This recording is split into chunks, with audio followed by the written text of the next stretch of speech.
Hello बच्चों, let's read the question. The question says choose the correct statements. Option A, beryllium oxide is purely acidic in nature. Option B, beryllium carbonate is kept in the atmosphere of CO2. Option C, beryllium sulphate is readily soluble in water. and option D, beryllium shows anomalous behavior. हमको बताना है कि इनमें से correct option कौन सा है. ठीक है, उसके आधार पे हमको ABCD यहाँ पे चूज करना पड़ेगा. चलिए, इस क्वेश्चन को सॉल्व करने के लिए सबसे पहले अपन लिख लेते हैं इसका की कॉन्सेप्ट. तो यहाँ पे जो इसका की कॉन्सेप्ट होगा, so the key concept will be properties of beryllium.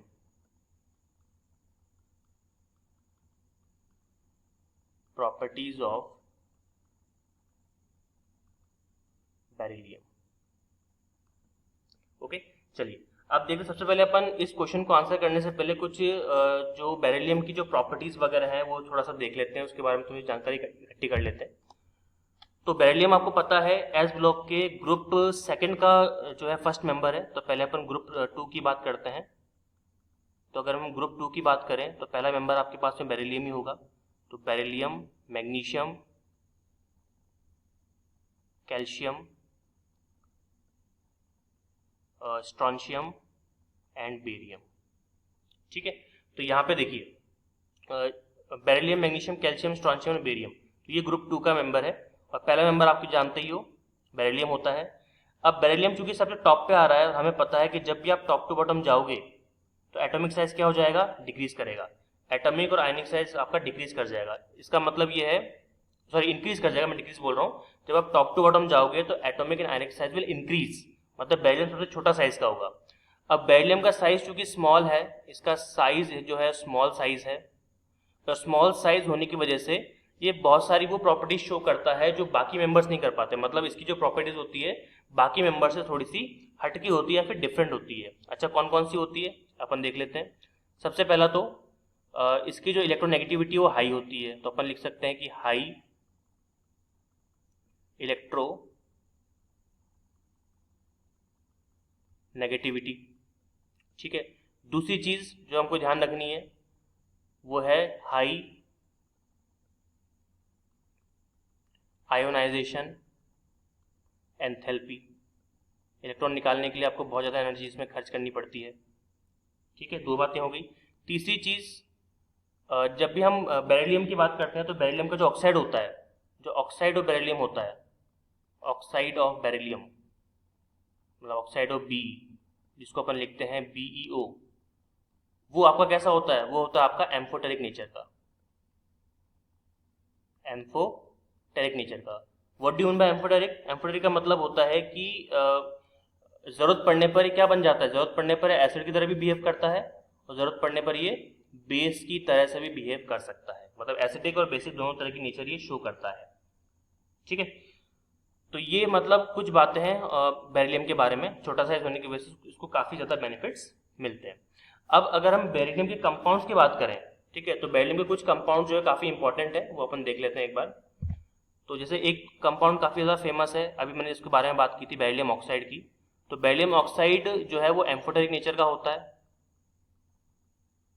Amphoteric nature का होता है मतलब जरूरत पड़ने पे एसिड, जरूरत पड़ने पे बेस, दोनों की तरह बिहेव कर सकता है. तो आपको ऐसे कहते हो कि एम्फोटेरिक नेचर है इसका. ठीक है, दूसरा एक कंपाउंड होता है इसका जो काफ़ी ज़्यादा मतलब इंपॉर्टेंट है और कई बार उसका जिक्र भी होता है, that is beryllium carbonate, BeCO3. ठीक है, ये कंपाउंड जो है ये थर्मली अनस्टेबल है. ये आपका कैसा है, ये थर्मली आपका अनस्टेबल है, थर्मली स्टेबल नहीं है. और थर्मली अनस्टेबल होने की वजह से ये तुरंत जो है अपने आप को डिकम्पोज कर लेता है और CO2 गैस बाहर निकाल देता है. तो इसको स्टेबल करने के लिए, रखने के लिए अपन क्या करते हैं, अपन इस तरीका इसमें यूज करते हैं. अपन कह सकते हैं to stabilise BeO3 it should be kept in CO2 atmosphere. ये तरीका अपन यूज करते हैं। थर्मली अनस्टेबल है, टेम्परेचर इसको मिलेगा तुरंत टूट जाएगा, तो ये ना टूटे इसलिए इसको हम हमेशा क्या करते हैं हम लोग CO2 के एटमोसफेयर में स्टेबलाइज कर देते हैं। ओके, चलिए आगे बढ़ते हैं।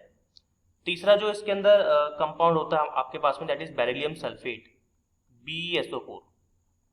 अगर मैं BeSO4 की बात करूं तो BeSO4 जो है वाटर में इजीली डिजोल्व होता है। बाकी की जो ऑक्साइड्स हैं, बाकी के जो सल्फेट्स हैं वो वाटर में डिजोल्व नहीं होते, लेकिन BeSO4 का हो जाता है। तो आप इसको कह सकते हो कि इजीली डिजोल्व्स इन वाटर। अब क्यों डिजोल्व होता है, आप में से कोई रीजन पूछ सकता है कि डिजोल्व इतना जल्दी क्यों हो जाता है, ये बाकी क्यों डिजोल्व नहीं होते। तो यहाँ पे आप कह सकते हो it can dissolve in water easily because इसकी जो हाइड्रेशन डिग्री वो ज्यादा होती है। तो आप लिख सकते हो due to high degree of hydration, high degree of hydration, ठीक है।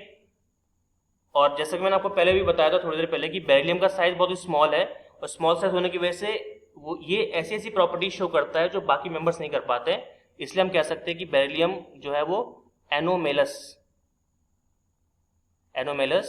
बिहेवियर शो करता है। एनोमेलस आपका बिहेवियर शो करता है, या फिर बिहेवियर की जगह आप क्या लिख सकते हो, आप इसकी जगह लिख सकते हो कि एनोमेलस नेचर शो करता है, या फिर एनोमेलस प्रॉपर्टीज भी लिख सकते हैं अपन। एनोमेलस प्रॉपर्टीज शो करता है, वो ज्यादा इसमें बेटर रहेगा, एनोमेलस प्रॉपर्टीज, ठीक है। तो सारी चीजें हमने यहाँ पे कंप्लीट कर ली है। बेरिलियम के बारे में जितना हमको नॉलेज गैदर करना चाहिए था वो सबने कर लिया है हमने।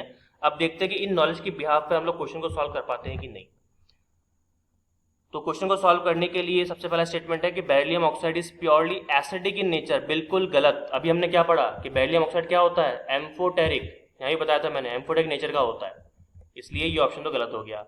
और जैसे ए गलत हुआ तो जहां भी ए दिख रहा है काट दो, इसको भी काट दो, इसको भी काट दो, देखिए तुरंत आंसर आ गया ऑप्शन नंबर बी, ठीक है। फिर भी पढ़ लेते हैं। Beryllium carbonate is kept in the atmosphere of CO2। मैंने अभी आपको बताया कि बेरिलियम जो कार्बोनेट होता है वो थर्मली अनस्टेबल होता है, तो स्टेबल करने के लिए क्या करेंगे हम उसको CO2 के एटमोस्फेयर में रख देंगे।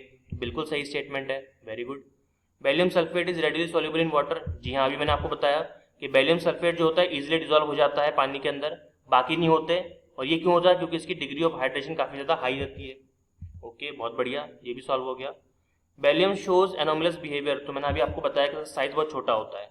सबसे पहला मेंबर है, साइज छोटा है, इसलिए ये ऐसी प्रॉपर्टी शो करता है जो बाकी के जो मेंबर्स है वो शो नहीं करते, इसलिए एनोमलस प्रॉपर्टीज भी शो करता है। इट मींस डी ऑप्शन भी सही है। इससे आंसर क्या हो जाएगा इसके अंदर आपका, बी, सी और डी। तो option B will be the right answer and it will be your final answer. Okay, so I hope you understood it well. All the very best.